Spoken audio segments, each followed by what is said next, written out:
Qui est celle qui monte du désert comme des colonnes de fumée parfumées de myrrhe et d'encens?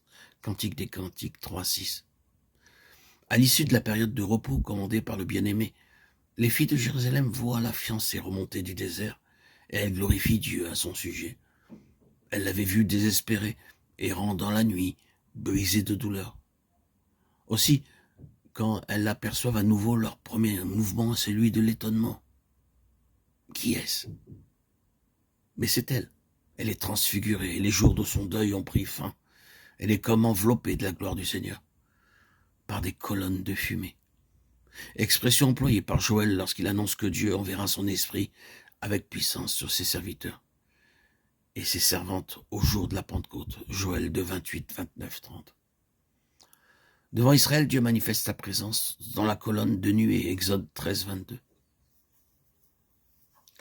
Sous l'image employée, nous voyons que le bien-aimé remonte du désert dans la puissance du Saint-Esprit. Le mur qui empêchait que les autres vissent que le Seigneur demeurait en elle a été manifestement détruit. Il vaut la peine d'aller au désert pour de tels résultats.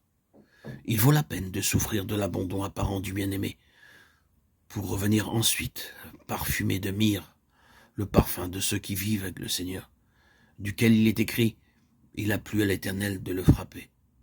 Il l'a mis dans la souffrance. » Ésaïe 53, 10.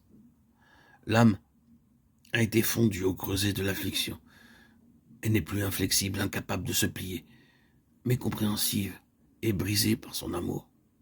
Elle sait se plier et céder à la volonté du bien-aimé, à ce point qu'elle est aussi parfumée d'encens. Une résine liquide, distillée. Maintenant, la puissance de l'amour de Dieu,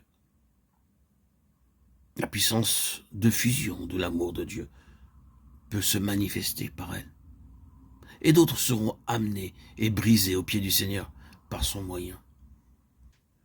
Plus l'âme a été favorisée, plus grand les dons qu'elle a reçus, plus étroite son union avec le Seigneur. Plus grande aussi lui semble sa culpabilité pour la moindre infidélité, même pour des choses qui, à d'autres, semblent insignifiantes, indifférentes.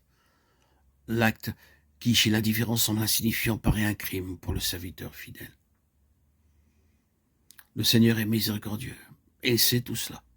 Aussi il lui accorde un temps de repos, car, dit-il, l'esprit tomberait en défaillance devant ma face. Ésaïe 57, 16. Il sait que l'âme a besoin d'être puissamment fortifiée par l'esprit avant de pouvoir aller au-delà. Que personne ne trouble son repos, car il va la mener au désert. Là, je parlerai à son cœur. Par la vallée de l'affliction, elle est entrée dans une union plus étroite avec le bien-aimé. Je serai ton fiancé par la fidélité, tu reconnaîtras l'Éternel. Là, elle apprendra à le nommer, et elle chantera comme au temps de sa jeunesse. Osée 2, 17, 18, 19, 20, 21.